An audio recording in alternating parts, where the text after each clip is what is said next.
आपला संबंध दररोज विजेशी येतो। वीज आजच्या जीवनामध्ये हवा, पाणी, अन्न आणि निवारा इतकीच गरजेची बाब झालेली आहे। आपला दिवस विजेने सुरुवात होतो आणि विजेने संपतो म्हटलं तरी चुकीचे ठरणार नाही। तसे पाहिले तर वीज मानवास मिळालेले वरदान आहे, पण आपण जर तिचा अयोग्य पद्धतीने वापर केला तर ती शाप ठरू शकते। बघा, अगदी प्राचीन काळी सुद्धा सर्व लोकांना विजेची कल्पना होती। आकाशामध्ये जेव्हा ढग भरून यायचे आणि ढगावर ढग घासायचे तेव्हा वीज निर्माण व्हायची आणि ती वीज कुठेतरी पडायची आणि कोणतरी मारायचं। त्यावेळेस लोकांना विजेची खूप भीती वाटत होती। हीच वीज आपल्याला प्रत्यक्ष मानवाच्या उपयोगात येईल का किंवा आणता येईल का अशी काही लोकांना कल्पना आली आणि त्यातूनच आजच्या विजेचा जन्म झाला। आजपासून सुमारे 2600 वर्षापूर्वी निसर्ग नियमांचा अभ्यास करणाऱ्या ग्रीक शास्त्रज्ञांनी पहिल्यांदा विजेचा शोध लावला। त्या काळी ग्रीकांना आढळून आलेली वीज ही आजच्या तिच्या अफाट शक्तीशी तुलना केली असता अनेक पटीने सौम्य होती। त्या काळी ग्रीक शास्त्रज्ञांना अंबर या पदार्थामध्ये पहिल्यांदा विजेचे अस्तित्व आढळून आले। प्रयोग करताना त्यांना असे दिसून आले की अंबरचे दुसऱ्या कोणत्या तरी पदार्थावर घर्षण झाले असता तो पदार्थ एका अदृश्य शक्तीने भारित होतोय। ही आकृती पहा, म्हणजे तुमच्या लक्षात येईल।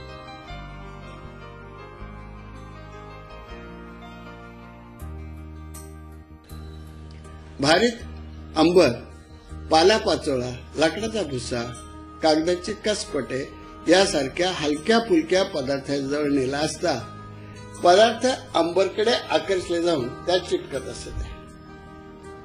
अंबरला त्यांनी इलेक्ट्रा हे नाव दिले आणि या शब्दावरूनच पुढे इलेक्ट्रिसिटी हा शब्द रूढ झाला।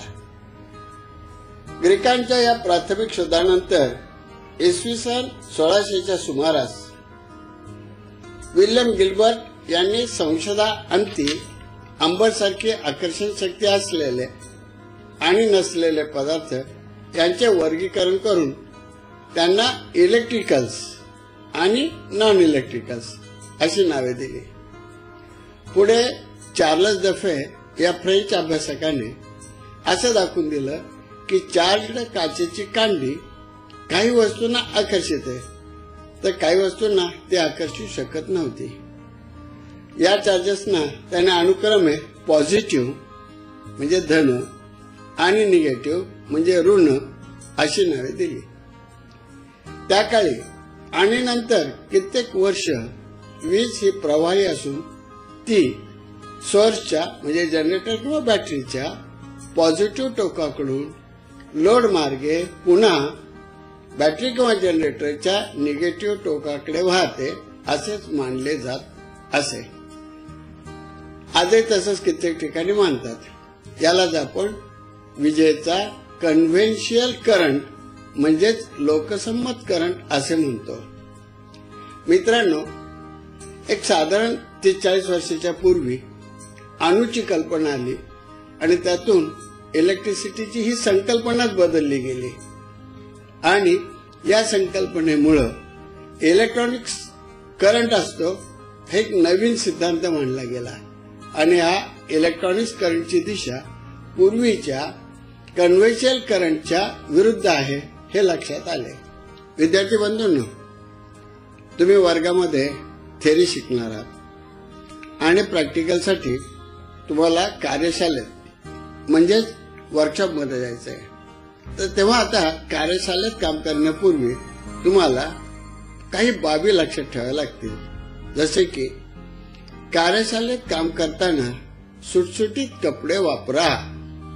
ढगाळ कपडे वापरून कुठेतरी पडण्याची शक्यता असते किंवा एकदम टाईटफिट कपडे वापरले तर वागताना किंवा इकडे तिकडे होताना बसताना फार त्रासदायक जातं। 2. हाताळ्यांचा उपयोग कामानुसार योग्य पद्धतीने करा। 3. यंत्र चालू ठेवून इकडे तिकडे भटकू नका। 4. तेल, ग्रीस किंवा तत्सम तेलकट पदार्थ जमिनीवर सांडू देऊ नका. समजा चुकून सांडलेच तर त्वरित ती जागा स्वच्छ करून घ्या. 5. कार्यशाळेत घाण करू नका. 6.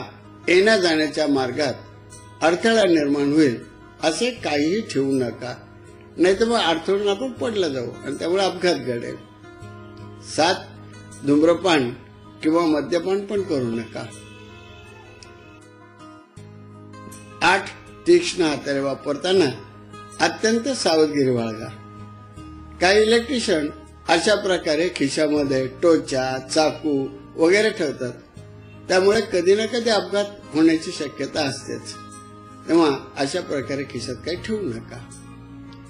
काम संपताच हाताळे जागच्या जागी ठेवा, म्हणजे आपल्याला जेव्हा पुन्हा कामाच्या वेळेस हाताळे लागतील ती लगेच सापडतील. 10.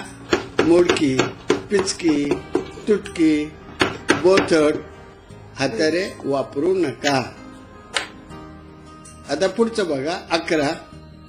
हे दाखवले त्याप्रमाणे खिळे, स्क्रू, तारचुका तोंडात धरू नका. 12.